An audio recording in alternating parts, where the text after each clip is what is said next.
In today's video, I'm going to teach you how to link bases in Airtable, Linkbase's Airtable tutorial. Even though Airtable doesn't natively link records across different bases like it does within a single base, you can simulate that connection with a simple automation and a little field mapping.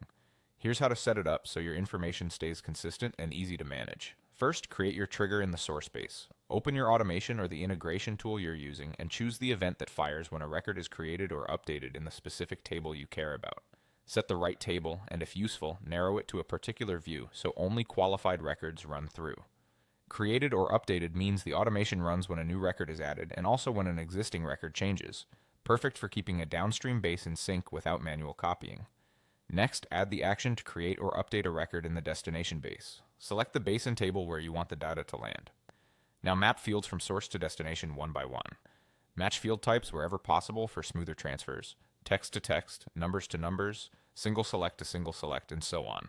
If the destination table includes any required fields, make sure they're mapped so you don't get errors.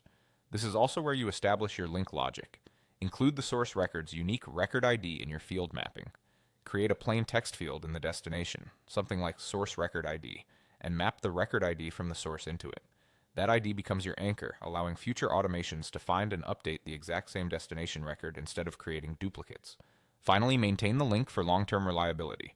Keeping that source record ID stored in the destination table makes it easy to run update actions later based on that value. If you want even more context, add a helper formula field in the destination to reference the source data.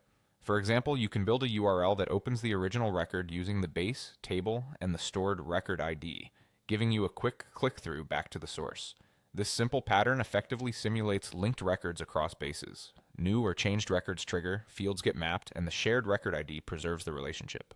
Before rolling it out broadly, test with a sample record, confirm it appears in the destination with all the expected values, and then update it to make sure the automation edits the existing record rather than creating a duplicate. With this setup, you'll keep bases aligned and save time while preserving a clear, dependable connection between them.